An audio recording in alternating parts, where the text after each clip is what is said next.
The sterile, humming silence of the world's most advanced fabrication plants was replaced this morning by the abrupt sound of high-level administrative orders as the United States Department of Commerce enforced a total blockade on high-end semiconductor exports.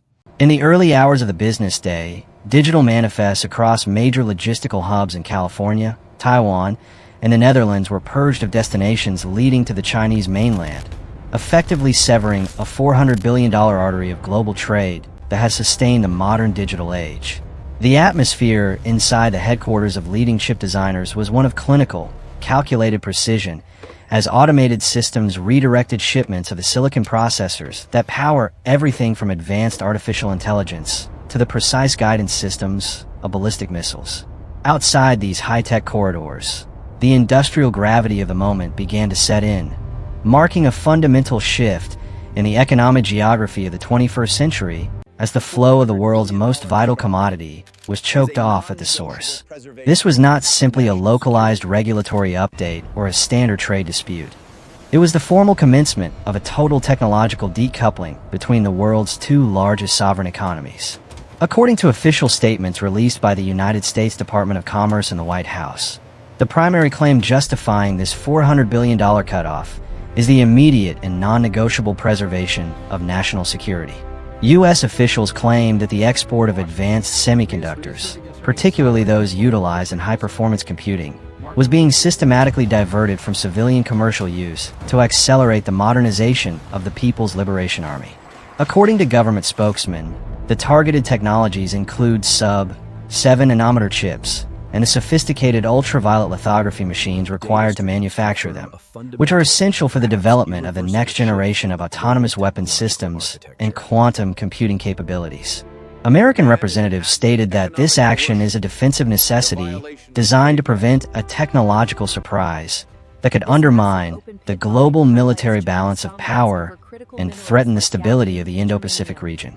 Strategically, the United States maintains that this move ensures its qualitative military edge remains unchallenged for the next decade by denying its primary competitor the foundational components of modern warfare.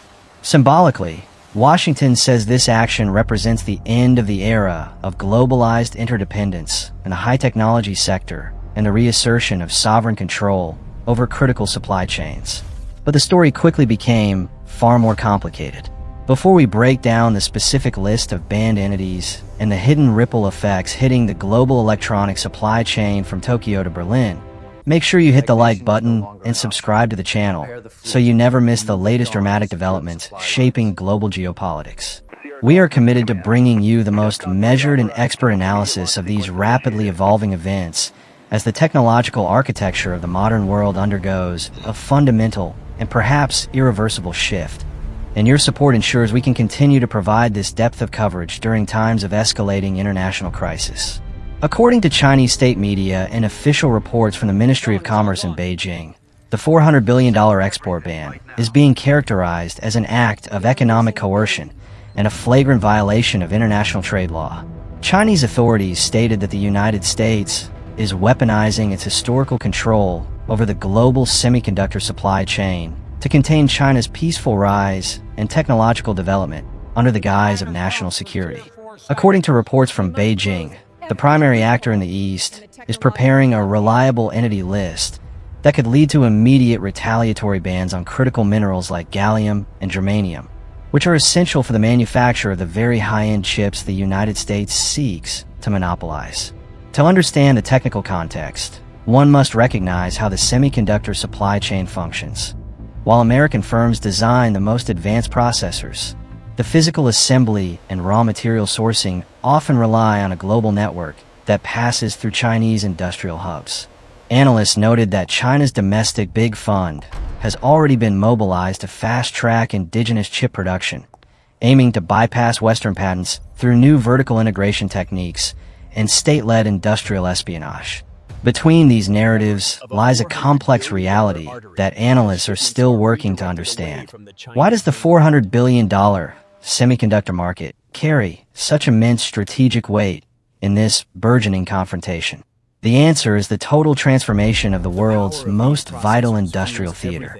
Semiconductors are the new oil, acting as the indispensable component for every sector from automotive manufacturing and telecommunications to advanced aerospace and deep-sea exploration. By cutting off these exports, the United States is targeting the foundational layer of China's ability to transition into a high-value, data-driven economy. This matters because the named location of Taiwan, specifically the facilities owned by TSMC, produces over 90% of the world's most advanced chips and now sits at the center of a geopolitical pincer movement. Attacking or restricting the flow of these processors carries strategic weight because it forces the primary actor to either accept technological stagnation or risk a more aggressive posture to secure its own domestic supply lines. The message was clear. Technological superiority is now a prerequisite for national survival. The cascading consequences of this $400 billion cutoff began to ripple through the international system within minutes of the administrative orders being signed. Immediate military reaction was observed as the U.S. Indo-Pacific Command raised its readiness levels across bases in Okinawa and Guam, while the Chinese military conducted unannounced readiness patrols in the Taiwan Strait to signal its displeasure.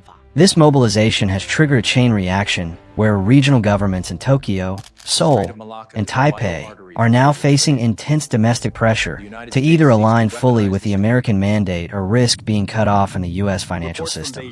That spike in geopolitical tension has consequences far beyond the shores of the Pacific. In the global markets, the semiconductor sector saw an instantaneous erasure of $120 billion in market capitalization as investors brace for the loss of Chinese revenue. Natural gas and mineral prices surged as analysts anticipated a Chinese retaliatory strike on the rare earth elements required for Western green energy transitions. Shipping costs climbed. Tech stocks cratered. Energy expenses surged. Diplomatic channels are currently operating under extreme duress, with the United Nations calling for a de-escalation of what is being termed the Silicon War.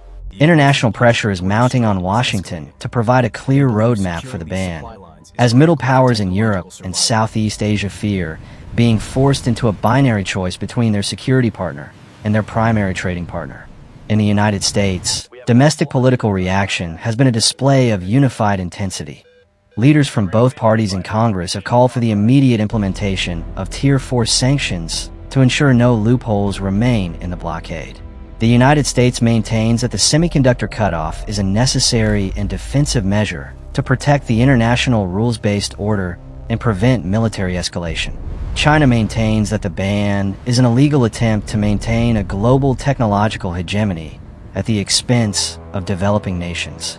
As the specialized fabrication plants in Arizona and Nanjing prepare for a future of fragmented supply lines, the world is left to wonder if the era of one world, two systems has officially arrived. The transition from a unified global market to a bifurcated technological landscape marks a turning point as significant as the original Cold War. Will this $400 billion cutoff remain an isolated economic measure, or is it the beginning of something far larger? Stay tuned for further updates as this situation continues to develop. And don't forget to like and subscribe so you never miss the latest dramatic geopolitical developments shaping the world.